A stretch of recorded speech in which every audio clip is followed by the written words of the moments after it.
Hello बच्चों, कैसे हो आप सभी। स्वागत है आपके प्यारे चैनल द फिजिक्स क्लासेस में एक नए topic second lecture moving charge particle and magnetism का सेकंड लेक्चर। बेटा आज जो हम पढ़ेंगे उसके अंदर हम मैग्नेटिक फील्ड इंटेंसिटी निकालेंगे due to a current carrying conductor, यानी कि करंट फ्लो करने वाले वायर के चारों तरफ जो मैग्नेटिक फील्ड होता है वो कितना होता है। हमें ये तो कल ऑब्जर्व कर लिया था लास्ट लेक्चर के अंदर कि एक करंट कैरिंग कंडक्टर के चारों तरफ करंट हो सॉरी मैग्नेटिक फील्ड होता है बेटा। ठीक है, आज हम उस मैग्नेटिक फील्ड की क्या डायरेक्शन होती है, ठीक है, और वो मैग्नेटिक फील्ड कितना होता है किसी पॉइंट पी के ऊपर उसके चारों तरफ, वो आज हम स्टडी करेंगे। तो वो स्टडी करने से पहले हम आपको एक बात बता देते हैं कि आज का जो टॉपिक है वो बड़ा ही इंपॉर्टेंट टॉपिक है बेटा। सीबीएसई बोर्ड्स के लिए भी इंपॉर्टेंट है और अदर जो हम आगे इस यूनिट को स्टडी करेंगे उसके लिए भी इंपॉर्टेंट है। तो ध्यान से देखिएगा वीडियो को और ध्यान से समझिएगा। देखिए बेटा, आज हम स्टार्ट करते हैं magnetic field intensity due to current carrying conductor. एक करंट कैरिंग कंडक्टर के द्वारा कितना मैग्नेटिक फील्ड होता है वो निकालना है बेटा। इसको हम कह सकते हैं बायोट-स्वार्ट्ज लॉ। Biot-Swarts law.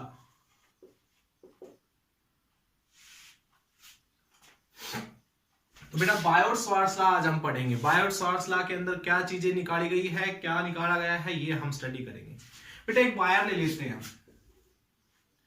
देखिए ये ऐसा क्यों लेता हूं, सीधा वायर क्यों नहीं ले लेता। देखिए बेटा यहां पर डायरेक्शन ऑफ करंट का इंपॉर्टेंट रोल होगा, इसलिए हम क्या दिखाते हैं कि एक वायर हमने ऐसा ले लिया जिसके अंदर करंट किसी भी डायरेक्शन में फ्लो कर सकता है। कभी इधर जा रहा है, कभी इधर जा रहा है, कभी इधर, क्योंकि करंट की कोई डायरेक्शन होती नहीं है, एक स्केलर क्वांटिटी होता है। तो यहां से आप इसमें कंफ्यूज मत होना कि हमने ये टेढ़ा वायर क्यों लिया है। तो हम ये समझ के चलिए क्योंकि हमें इसका ज्यादा यूज भी नहीं करना है।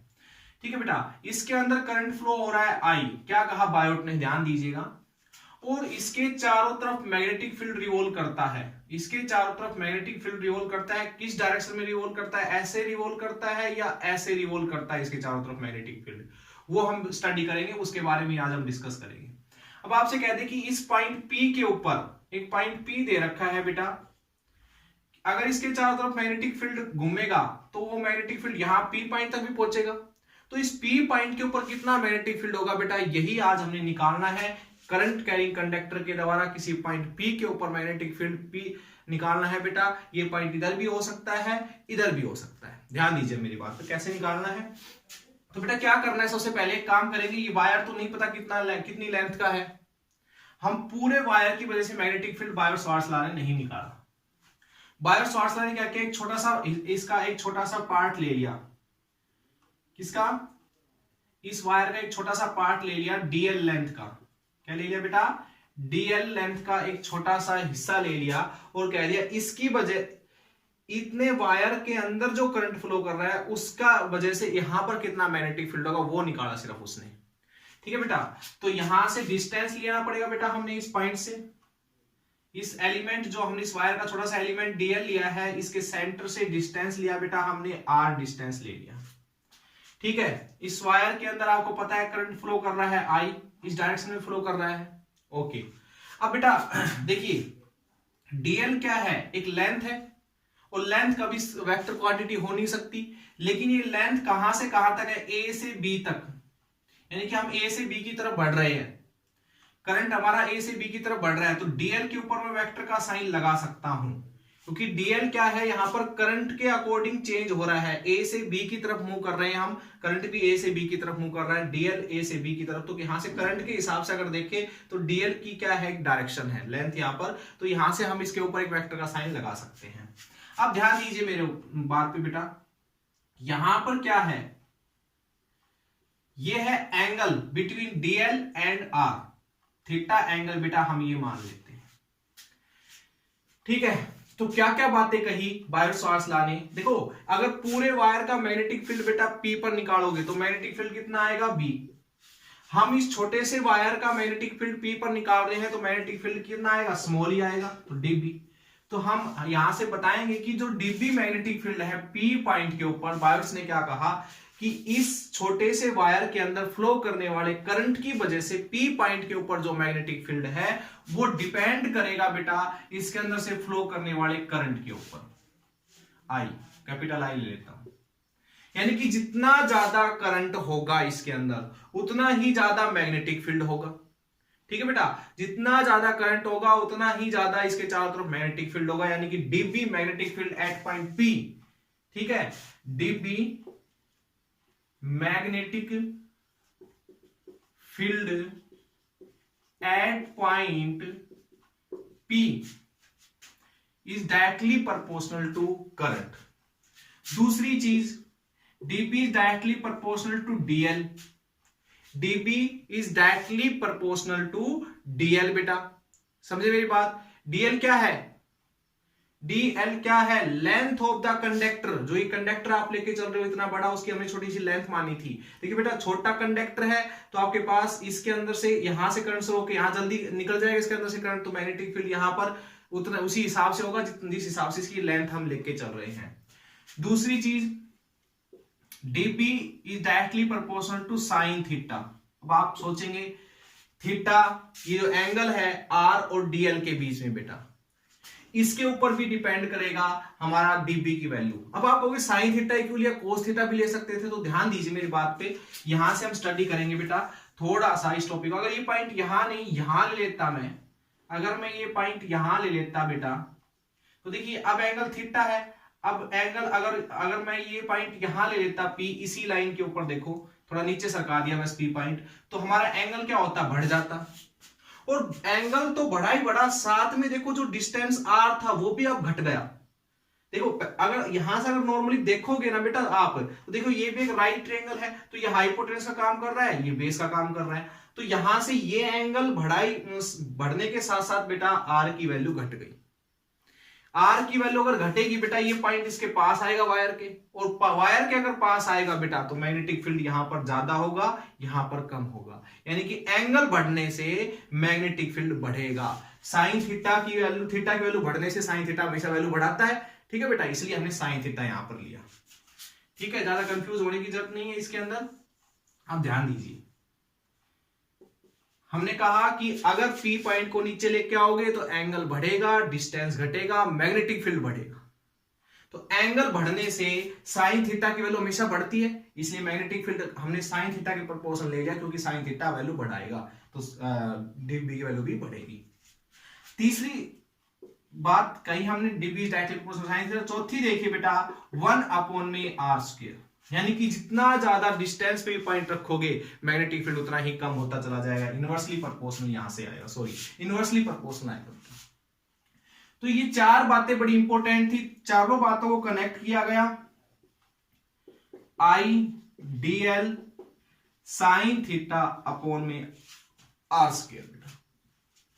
ठीक है, प्रोपोर्शनलिटी का साइन हटाया गया, कांस्टेंट वैल्यू ली गई यहां पर कोई, this is called proportionality constant. के क्या है बेटा यहाँ पर, प्रोपोर्शनलिटी कांस्टेंट या मैग्नेटिज्म कांस्टेंट भी इसको हम बोल सकते हैं। और के की वैल्यू होती क्या है बेटा, के की वैल्यू होती है μ0/4π या फिर 10⁻⁻⁷। जैसे इलेक्ट्रोस्टैटिक्स में हम स्टडी करते थे बेटा, इलेक्ट्रोस्टैटिक्स के अंदर हम स्टडी करते थे, ठीक है, इलेक्ट्रोस्टैटिक्स में स्टडी करते थे 1/4πε0 की वैल्यू होती है 9 × 10⁻⁹।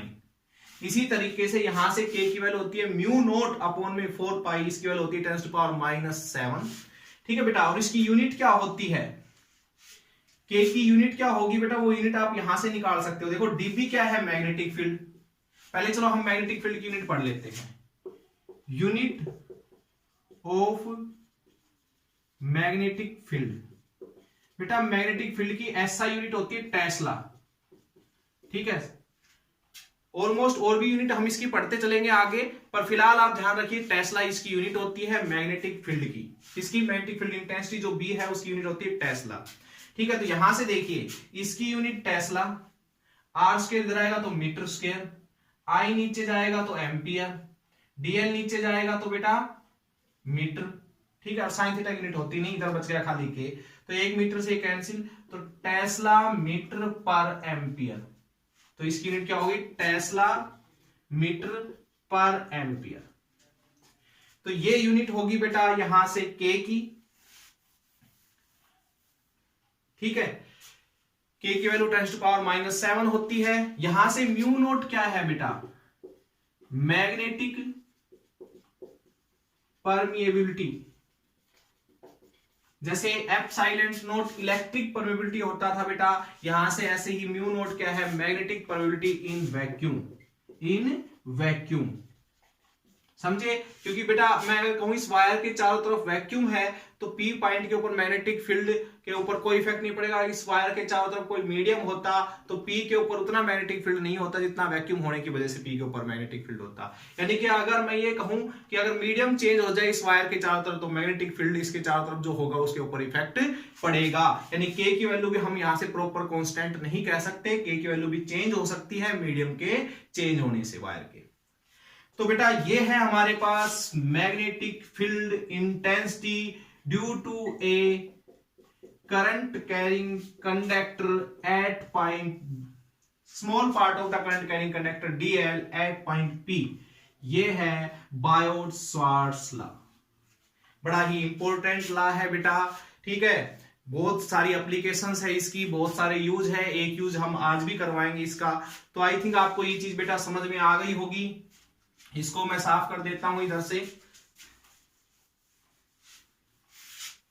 अब मेरी बात पे ध्यान दीजिएगा, अगर मुझे डीबी को वेक्टर फॉर्म में बेटा लिखना है, वैसे तो न्यूमेरिकल निकालते वक्त हम ज्यादा टाइम या एप्लीकेशंस ऑफ बायोट-स्वार्ट्ज लॉ पढ़ते वक्त यही फॉर्मूला यूज करेंगे बेटा, लेकिन अगर मुझे इसको वेक्टर फॉर्म में लिखना हो डीबी को, तो डीबी को अगर मुझे वेक्टर फॉर्म में लिखना है बेटा तो मैं लिखूंगा mu naught i dl cross r upon में आर क्यूब।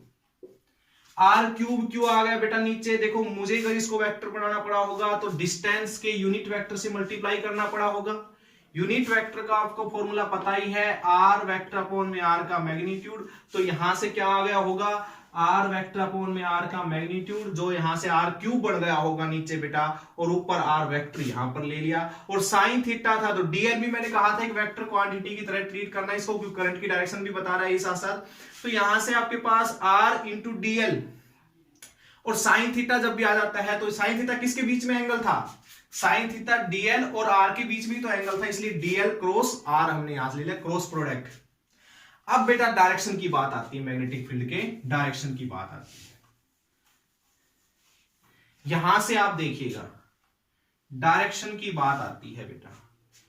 देखिए डीएल की डायरेक्शन इधर, आर की डायरेक्शन इधर, और डीबी की डायरेक्शन डिपेंड करेगी इन दोनों के क्रॉस प्रोडक्ट के ऊपर। आपको पता है कि दो वेक्टर के क्रॉस प्रोडक्ट से मिलने वाला वेक्टर जो सी होता है वो उन दोनों वेक्टर के परपेंडिकुलर होता है, दोनों वेक्टर के द्वारा बनाए गए प्लेन के परपेंडिकुलर होता है। ये मान लो ए है, ये मान लो बी है, तो जो सी होगा वो इन दोनों के परपेंडिकुलर होगा बेटा, ठीक है। तो ऐसे ही ये दोनों वेक्टर के क्रॉस प्रोडक्ट से क्या मिल रहा है, डीबी, तो डीबी क्या होगा इन दोनों के परपेंडिकुलर। तो क्या डायरेक्शन होगी डीबी की, ध्यान दीजिए बेटा, देखिए ध्यान से, डीएल इधर, मेरी उंगलियां देखिए, डीएल इधर, डीएल इधर, आर इधर, तो ये जो अंगूठा है मेरा ये क्या बताएगा, बी की डायरेक्शन। यानी कि आपके पास जो इधर मैग्नेटिक फील्ड होगा बेटा, सॉरी यहां से डीएल लिया हमने, ठीक है।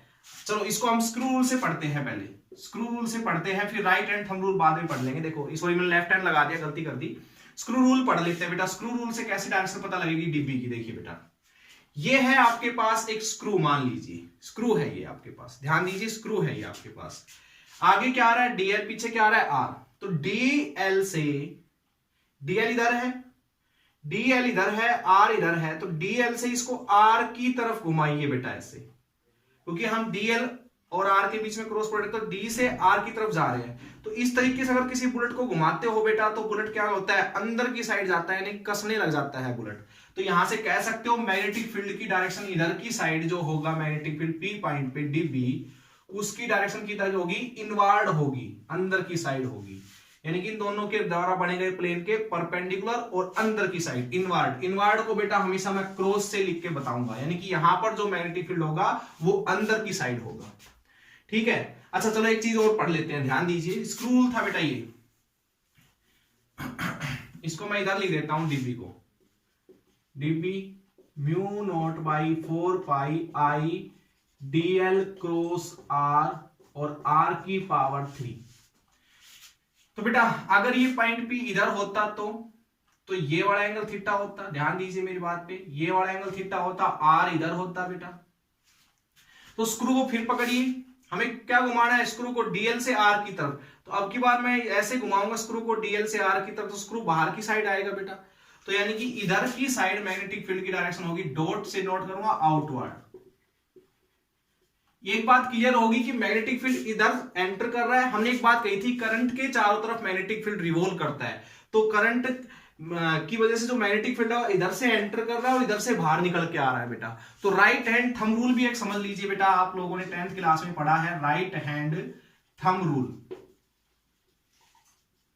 ये भी देख लीजिए बेटा कि ये अंगूठा जो है करंट की डायरेक्शन बता रहा है, और ये जो उंगलियां है बेटा हमारी, ये बताएगी मैग्नेटिक फील्ड जो इसके चारों तरफ रिवॉल्व कर रहा है। तो इधर से एंटर करेगा मैग्नेटिक फील्ड, इधर से बाहर निकलेगा, फिर इधर से एंटर करेगा, फिर इधर से बाहर निकलेगा, फिर इधर करेगा, फिर इधर से बाहर निकलेगा। करंट की डायरेक्शन अगर ऐसे हो, अगर करंट की डायरेक्शन नीचे की साइड होती तो इधर से एंटर करता, इधर से बाहर निकलता, इधर से एंटर करता, इधर से बाहर निकलता। तो दो रूल से मैंने डायरेक्शन बता दिए मैग्नेटिक फील्ड जो इसके चारों तरफ रिवॉल्व करेगा।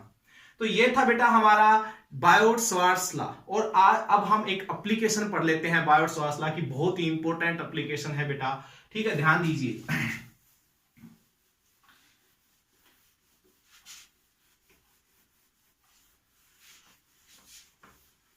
बायोट-स्वार्ट्ज लॉ की एक एप्लीकेशन है बेटा, बहुत ही इंपॉर्टेंट है, ध्यान दीजिएगा।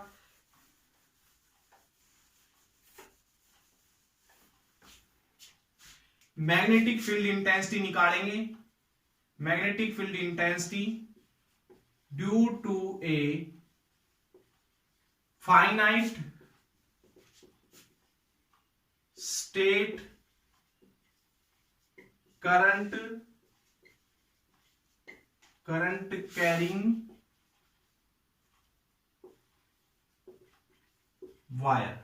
एक करंट कैरिंग वायर लिया बेटा हमने, जिसकी लेंथ क्या है, बिल्कुल स्ट्रेट है, फाइनाइट लेंथ है। एक वायर ले लिया हमने, ध्यान दीजिएगा मेरी बात पे, एक वायर लिया बेटा हमने फाइनाइट लेंथ का, जो बिल्कुल स्ट्रेट है, और इसके अंदर से क्या हो रहा है, करंट फ्लो हो रहा है। करंट फ्लो होगा तभी तो मैग्नेटिक फील्ड होगा।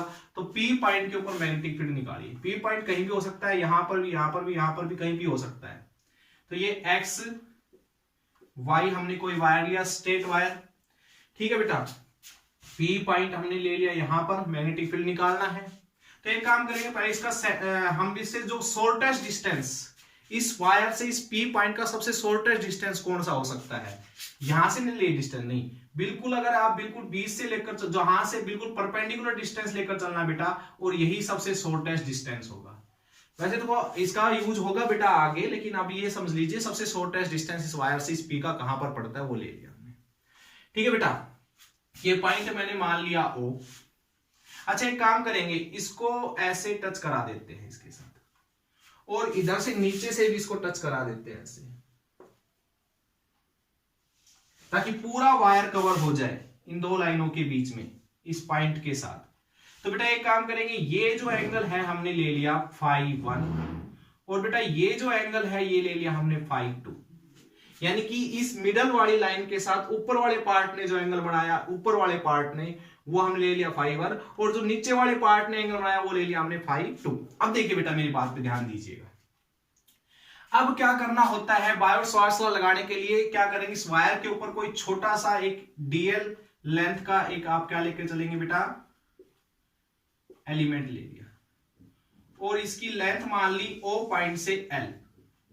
ये जो डीएल है ये L लेंथ डिस्टेंस पे है, हम इसको नाम दे रहे हैं ए बी। ठीक है, ए बी जो आपके पास बेटा डीएल पार्ट लिया है, उसकी सेंटर जो हमने सेंटर मान के चले, वैसे ये सेंटर नहीं है इस वायर का, लेकिन हम ये मान रहे कि यहां से हमने शॉर्टेस्ट डिस्टेंस नापा था, इस पॉइंट से हमने इसकी डिस्टेंस L मान ली, डीएल इसका छोटा सा हिस्सा लिया। अब क्या करेंगे बेटा, हमने एक पॉइंट ऐसे टच करवाया सेंटर से जिसको हम आर माना था, ठीक है। ये पॉइंट हमने सी नाम दे दिया बेटा इसको, ठीक है, जहां से डिस्टेंस नापा है बेटा। ये वाला एंगल थीटा मान लेते, तो ये एंगल कितना डिग्री का हो जाएगा, ये वाला एंगल देखो बेटा, ये 90 का, ये थीटा, इस ट्रायंगल के तीनों एंगल का सम कितना होता है 180। तो जब सोल्व करोगे तो ये मिलेगा 90 माइनस थीटा, कितना मिलेगा 90 माइनस थीटा। अब सोल्व करते हैं, पहले तो सबसे पहले तो इस स्मॉल पार्ट का मैग्नेटिक फील्ड निकालते हैं पी पॉइंट पे। तो वो तो बायोट ने ही बता दिया था कितना होता है mu naught I D L sine. बेटा यहां पर थीटा जो एंगल रखा जाता था वो किसके बीच में एंगल होता था, आर के और डीएल के बीच में, मैंने बताया था। तो अब आर और डीएल के बीच में इस आर्टिकल में कितना एंगल है 90 माइनस थीटा, तो 90 माइनस थीटा आप रख लो, यहां पर रख लिया, ओके। नीचे आएगा बेटा क्या 4 पाई आर स्क्वायर, स्केलर फॉर्म में सोल्व करूंगा मैं इसको। बेटा ये 90 माइनस थीटा क्यों रखा, क्योंकि डीएल और आर के बीच में अब इस आर्टिकल जो कर रहे हैं इसके अंदर हम 90 माइनस थीटा एंगल लेके चल रहे हैं। थीटा लेते तो भी कोई फर्क नहीं पड़ने वाला था, फिर थीटा के हिसाब से एंगल आ जाता, आंसर आ जाता। तो यहां से mu naught I D L cos theta upon में 4 पाई आर स्क्वायर, ये आ गया बेटा आपका magnetic field intensity due to the small part of this straight wire at point p. चलो ठीक है। अब बेटा अगर इस सॉल्यूशन जो यहां पर आया है, अगर हम बात करें डीएल पार्ट की तो मैग्नेटिक फील्ड निकाल लिया, लेकिन अगर पूरे वायर का मैग्नेटिक फील्ड यहां पर निकालना है तो बेटा हमें क्या करना पड़ेगा, इसका इंटीग्रेशन करना पड़ेगा। इंटीग्रेशन करते वक्त हमें इधर देखना है कितने वेरिएबल है, सबको खत्म करके एक वेरिएबल में कन्वर्ट करना पड़ेगा। देखो थीटा अगर बेटा ये पॉइंट यहां लेता, यहां लेता, यहां लेता, ऊपर लेता, तो थीटा की एंगल जो वैल्यू है बेटा सीधी सी बात है चेंज होती। पी पॉइंट यहां नहीं यहां लेता तो थीटा चेंज हो जाता, नीचे लेता तो थीटा चेंज हो जाता। थीटा एक वेरिएबल क्वांटिटी है बेटा। यहाँ पर डीएल स्मॉल पार्ट है, अगर बड़ा भी ले सकता था, बड़ा भी ले सकता था, और बड़ा भी ले सकता था, तो डीएल जो है वो भी वेरिएबल क्वांटिटी है। अगर पी पॉइंट को मैं थोड़ा नीचे लेता तो आर की वैल्यू चेंज हो जाती, पी पॉइंट को यहां लेता तो आर की वैल्यू चेंज हो जाती, पी पॉइंट को यहां लेता तो आर की वैल्यू चेंज हो जाती। तो यहां पर आर भी बेटा वेरिएबल है। तो यहां पर तीन चीजें वेरिएबल है, डीएल कोस सॉरी डीएल थीटा और यहां से एल स्क्वायर। तो इन तीनों को खत्म करना है। तीनों को खत्म करने के लिए बेटा ध्यान दीजिए मेरी बात पे, हम ट्रायंगल लेकर चल रहे हैं। In triangle OCP OCP OCP triangle लेके चल रहे हैं। एक राइट ट्रायंगल है बेटा, एंगल के सामने वाला पता है आपको परपेंडिकुलर होता है, तो परपेंडिकुलर ले लिया हमने ओसी, ओसी परपेंडिकुलर अपॉन में हाइपोटेन्यूस यानी कि पीसी, किसकी इक्वल होगा बेटा ओसी अपॉन पीसी। सॉरी हम इसमें ऐसा नहीं करेंगे बेटा, हम लेंगे परपेंडिकुलर अपॉन बेस लेके चलेंगे, ओपी लेके चलेंगे। परपेंडिकुलर क्या है बेटा हमारा ओसी, बेस क्या है हमारा ओपी, ठीक है बेटा। तो किसकी इक्वल होगा tan थीटा के, तो हमारा ओसी ए एल अपॉन ए हो जाएगा tan थीटा, ठीक है बेटा। अच्छा ये एल ए तो हमारा कांस्टेंट है बेटा, ए तो हमारा फिक्स है, तो एक काम करेंगे इसका डिफरेंशिएशन कर लेते हैं with respect to theta. L का डिफरेंशिएशन करेंगे विद रिस्पेक्ट टू थीटा, तो क्या आएगा बेटा ए सीकेंड स्क्वायर थीटा।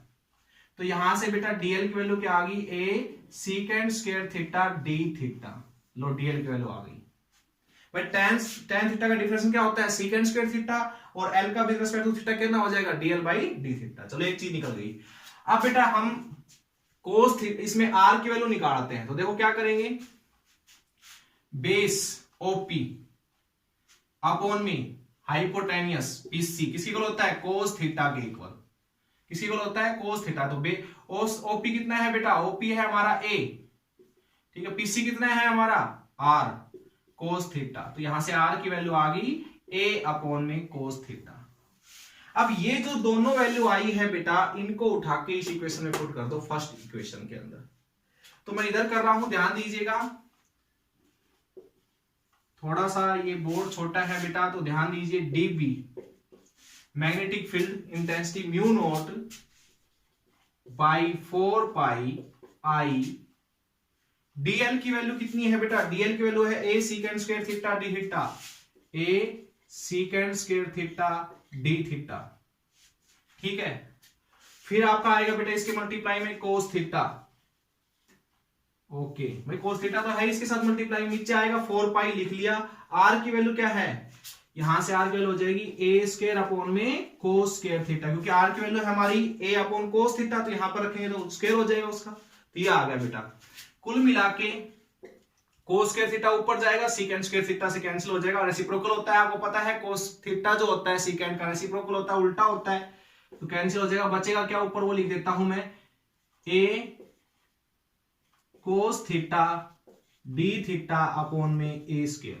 बेटा ऊपर बचेगा कोस थीटा, एक ए से कैंसिल कर दो, तो D B mu naught I 4 पाई, नीचे ए बच गया, ऊपर बचेगा बेटा कोस थीटा डी थीटा, फाइनल आपके पास ये बच गया, और यहां पर सिर्फ थीटा वेरिएबल बचा।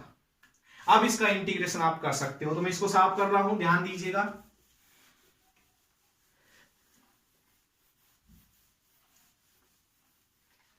ठीक है बेटा, तो यहां से हम करेंगे इसका इंटीग्रेशन डीबी का mu naught I 4 pi A, integration करेंगे कोस थीटा डी थीटा, ये सारी कांस्टेंट इसलिए बाहर ले ली। लिमिट पुट करेंगे बेटा -φ2 से φ1 तक। अब आप सोच रहे होंगे कि माइनस क्यों लिया φ2 के साथ, बेटा एंटी क्लॉकवाइज जो एंगल होते हैं वो तो हम लेकर चलते हैं प्लस के। तो देखो मैं इधर से इधर घूम रहा हूं, तो ये तो कैसे घूम रहा हूं मैं, यहां से इधर की साइड घूम रहा हूं, तो φ1 तो क्या हो जाएगा एंटी क्लॉकवाइज। एंटी क्लॉकवाइज जितने भी एंगल होते हैं प्लस के लिए जाते हैं, और ये मैं देखो नीचे से ऊपर की तरफ जा रहा हूं, तो यानी कि आपके पास क्लॉकवाइज घूम रहा हूं, तो क्लॉकवाइज φ2 वैल्यू नेगेटिव की ली जाएगी। आप ऐसे भी याद रख सकते हो, नीचे के जितने भी एंगल है नेगेटिव को, ऊपर का जितना भी एंगल है प्लस के लिए जाएंगे। तो इसका इंटीग्रेशन कीजिए बेटा। भाई डी ये थीटा जो है ये किसका स्मॉल पार्ट है, इन दोनों एंगल का ये तो स्मॉल पार्ट है, इसलिए लिमिट में हम φ2 से φ1 पुट करेंगे, तो डीबी का इंटीग्रेशन हो जाएगा बेटा B mu naught I 4 pi A, cos theta का इंटीग्रेशन बेटा साइन थीटा होता है, क्या होता है साइन थीटा, इंटीग्रेशन प्लस का होता है, कभी माइनस का सोचो, कोस थीटा का लिमिट पुट करेंगे तो बेटा साइन φ1 प्लस साइन φ2 आ जाएगा। अब आप सोच रहे हैं बीच में प्लस कैसे आ गया लिमिट पुट करने पर, बेटा sine φ1 upper limit minus lower limit जब पुट करते तो φ2 वैल्यू नेगेटिव नेगेटिव बाहर निकल के आ जाता प्लस का। तो ये आ गया हमारा answer of the magnetic field intensity due to a electric current carrying conductor, finite length of the current carrying conductor, straight line. तो ये इंपॉर्टेंट इक्वेशन है बेटा, ये क्या है इंपॉर्टेंट इक्वेशन है, और इसके ऊपर अब हम कुछ स्पेशल केस है इसके वो पढ़ लेते हैं, फिर उसके बाद इसके ऊपर न्यूमेरिकल पढ़ लेते हैं। ध्यान दीजिएगा मेरी बात पे, ये फॉर्मूला सभी को याद होना चाहिए। ये फॉर्मूला बेटा मैं अब ऊपर की साइड लिख देता हूं, इसको साफ कर देता हूं पूरे को।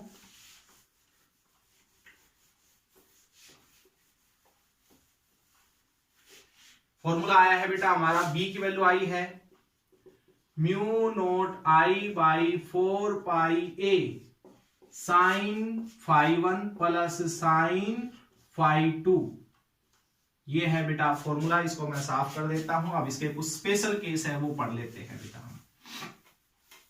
देखिए पहला स्पेशल केस, ये थोड़े आपको न्यूमेरिकल निकालने में हेल्प कर सकते हैं बेटा। देखिए फर्स्ट केस क्या है, length of the wire is infinite, लेकर चल रहे हैं length of wire is infinite, infinite length का एक वायर लेके चल रहे हैं बेटा। तो इनफाइनाइट लेंथ का वायर ले लोगे, बहुत जबरदस्त ज्यादा लंबी इसकी लेंथ है, तो अगर उस पॉइंट P को देखेंगे तो इसकी लेंथ के अकॉर्डिंग P पॉइंट जो होगा बिल्कुल इसके पास दिखाई देगा बेटा। ये जो डिस्टेंस होगा ये हम R मान लेंगे, सॉरी A मानते हैं, ठीक है। अगर बेटा ऐसे ऊपर से मैं अगर इसको ज्वाइन करूंगा, थोड़ा सा टेढ़ा बनेगा पर आप समझ लेना बेटा, तो ये एंगल नियरली कितने डिग्री का होगा, जिसको हम φ1 मान रहे थे, ये नियरली 90 डिग्री का होगा, और ये भी कितना होगा बेटा नियरली 90 डिग्री का। मैं 90 डिग्री नहीं बोल रहा हूं, मैं नियरली 90 डिग्री बोल रहा हूं, समझे मेरी बात बेटा। अगर इस वायर की लेंथ इस डिस्टेंस के कंपैरिजन में बहुत ज्यादा लेके चल रहे हो, इनफाइनाइट लेंथ का वायर लेके चल रहे हो, तब ये φ1 और φ2 की वैल्यू कितनी होगी बेटा सेम होगी और 90 डिग्री होगी। तो रखो बेटा उसके अंदर, तो बी की वैल्यू आ जाएगी mu naught I 4 pi a sine 90 plus sine 90। तो बेटा बी की वैल्यू आ गई mu naught I by 4 pi a sine 91, sine 91 1 plus 1 कितना हो गया 2, 2 से 2 कैंसिल, तो बी की वैल्यू आ जाएगी म्यू नॉट आई 2 पाई ए। ये आ गया बेटा magnetic field intensity due to infinite length of the straight wire at point P. ठीक है बेटा, दूसरा देखिए, साफ कर दूं मैं इसको, दूसरा देखो, दूसरा इसका जो केस है वो क्या है, ध्यान दीजिए। ये कह रहा है कि लेंथ तो इसकी इनफाइनाइट ही होनी चाहिए, लेंथ इज इनफाइनाइट, बट क्या होना चाहिए वो समझ लीजिए आप, लिखने से ज्यादा है समझ लो आप उसको चीज को। ये एक्स वाई लेंथ का वायर है, अब की बार जो पॉइंट पी यहां पर लेके चल रहे थे वो पॉइंट पी कहता है यहां पर है बेटा, थोड़ा सा यहां पर मान लेता हूं, तो ये क्या होगा बेटा इसका ए। ठीक है, ये यहां से नीचे वाला एंगल ले लोगे आप, कितने डिग्री का होगा, लगभग 90 डिग्री का। अगर ऊपर वाले से एंगल नापोगे बेटा तो ये नियरली इक्वल टू 0 डिग्री के इक्वल दिखाई दे रहा है। देखो बेटा, लेंथ तो इनफाइनाइट ले लिया हमने इस वायर की, और जो हमने तो एंगल थे हमारे φ1 φ2, उसमें से φ2 तो होगा 90 का, लेकिन φ1 बहुत स्मॉल होने की वजह से हम उसको नियरली इक्वल टू 0 मान लेंगे। ठीक है बेटा, मान लेंगे, होगा नहीं। देखिए केस लगा रहे हैं आप, हम स्मॉल चीज को हमेशा नेग्लेक्ट करते हुए चलते हैं, तो यहां पर हमारे पास बी की वैल्यू क्या आ जाएगी, mu naught I 4 pi a sine 0 degree plus sine 90 degree बेटा। तो बी की वैल्यू क्या आ जाएगी, mu naught I by 4 pi a sine 0 value 0, sine 90 value 1। तो ये आ गया बेटा आपका magnetic field. Clear? Due to infinite wire and the point is the one end point at the one end of the wire, nearly one end of the wire के पास है बेटा हमारे पास ये जो पॉइंट है। ठीक है, तो अब देखिए आगे तीसरा केस, इसका जो तीसरा केस है बेटा वो ध्यान दीजिए, वो बहुत जरूरी है। तीसरे केस में हम लेंथ फाइनाइट लेके चलेंगे, लेंथ इज फाइनाइट, और पॉइंट जो P होगा वो बिल्कुल मिड पे होगा। देखो जैसे कि ये ले लिया हमने एक वायर, इसकी जो लेंथ है बेटा हमने ले ली कैपिटल L, और जो पॉइंट है बिल्कुल इसके मिड पे ले लिया हमने। ये पॉइंट जो है बेटा इसके बिल्कुल मिड पे, यानी कि ऊपर का नीचे का हिस्सा दोनों सेम है, और ये A डिस्टेंस पे P पॉइंट हमने मान लिया, A B ये हमने L/2 लेंथ, और नीचे वाली बेटा L/2 लेंथ। क्लियर? और ये एंगल जो है बेटा हमारे दोनों के दोनों अब क्या होंगे, बात ध्यान देने वाली है, ध्यान दीजिए बात पे। ये जो एंगल होंगे बेटा हमारे दोनों के दोनों φ1 और φ2 दोनों सेम होंगे, इसलिए दोनों को φ मान रहा हूं, क्योंकि बिल्कुल मिड पे है बेटा। ऊपर वाला एंगल कितना हिस्सा, नीचे वाला, तो सेम सेम एंगल बनाएंगे दोनों के दोनों। अब ये सारी वैल्यू उठा के इस इक्वेशन में रखिए, तो B is equal to mu naught I by 4 pi a sine phi plus sine phi. तो बेटा B की वैल्यू कितनी आ गई, mu naught I by 4 pi a into में 2 साइन फाई। अब साइन फाई की वैल्यू निकालनी है बेटा आपने, तो साइन फाई की वैल्यू निकालने के लिए हमें परपेंडिकुलर चाहिए। देखो ये रहा परपेंडिकुलर, इसको C नाम दे देते हैं। तो AC जो परपेंडिकुलर है और ये हाइपोटेनस, तो इससे पहले हमें हाइपोटेनस निकालना पड़ेगा बेटा। AP निकाल लो पहले। हाइपोटेनस कैसे निकालते हैं, परपेंडिकुलर का स्क्वायर प्लस बेस का स्क्वायर। तो AP की वैल्यू कितनी आ गई बेटा, यहां से L स्क्वायर अपॉन में 4 प्लस A स्क्वायर, और यहां से L स्क्वायर 4 एलसीएम ले लेंगे बेटा, तो 4A स्क्वायर। तो ये आ गया हमारे पास AP। अब निकालेंगे बेटा साइन फाई की वैल्यू। साइन फाई होता है परपेंडिकुलर, यानी कि L/2 अपॉन में बेस, बेस क्या है बेटा, सॉरी हाइपोटेनस, हाइपोटेनस क्या है बेटा ये। अब 4 जो है रूट से बाहर निकल के 2 बढ़ जाएगा और इसके साथ कैंसिल हो जाएगा, तो क्या बचेगा L/√L square plus 4A square. ये वैल्यू उठा के बेटा आप रख दीजिए यहां पर। B की वैल्यू आएगी mu naught I by 4 pi ए, ये 2 से कैंसिल कर देना तो 2 बचेगा बेटा यहां पर, साइन फाई की वैल्यू। तो फाइनाइट लेंथ के वायर की वजह से भी मैग्नेटिक फील्ड हमने निकाल लिया। आए बात समझ बेटा? तो ये था बेटा फाइनाइट लेंथ की वजह से magnetic field intensity due to a straight current carrying conductor. ठीक है बेटा, अब हम बात करते हैं इसके न्यूमेरिकल। इसके न्यूमेरिकल किस टाइप के आएंगे बेटा, तो न्यूमेरिकल में कुछ नहीं है ज्यादा, इसके ज्यादा हार्ड न्यूमेरिकल आने वाले नहीं है। तो पहले क्वेश्चंस की बात हम कर लेते हैं, ध्यान दीजिएगा, न्यूमेरिकल की हम बात करेंगे बेटा, ठीक है। इसका फॉर्मूला लिख ही देता हूं मैं यहाँ पर, ताकि आप उसको ध्यान में रखो और आपको वो चीज रट भी सकते हो, याद रखनी है आपने लंबे टाइम तक बेटा। न्यूमेरिकल निकालोगे तो याद रहेगी ऑफ कोर्स। ध्यान दीजिए, क्वेश्चन नंबर फर्स्ट कर लेते हैं बेटा। एक वायर है, स्ट्रेट वायर है, जिसकी लेंथ दे रखी है। सो लेंथ का कोई यूज नहीं होगा, तो एक काम करो, इसको, ये वायर है बेटा, इसका जो डिस्टेंस है वो 2 मीटर डिस्टेंस पे पी पॉइंट दे रखा है। करंट फ्लो कर रहा है आई, 2 एम्पियर करंट फ्लो कर रहा है बेटा, ठीक है। और ये वाला जो एंगल है, ये थोड़ा नीचे की तरफ है बेटा, ये वाला जो एंगल है ये 30 डिग्री का, ये वाला जो एंगल ये 45 डिग्री का बेटा। तो कहता है value find out the magnetic field intensity. तो बी की वैल्यू निकालो, mu naught by 4 pi I a sine phi 1 plus sine phi 2, ये फॉर्मूला है।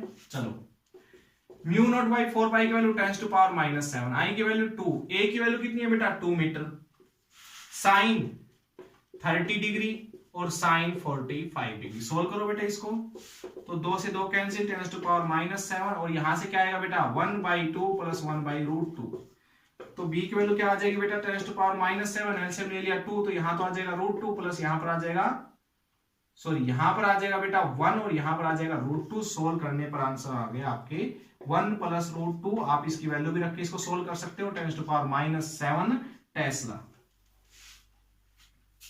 तो ये था बेटा आपके पास मैग्नेटिक फील्ड इंटेंसिटी, आसान सा न्यूमेरिकल। एक थोड़ा सा टफ न्यूमेरिकल देखते हैं अब, ध्यान दीजिए। सेकंड न्यूमेरिकल की हम बेटा बात करेंगे अब।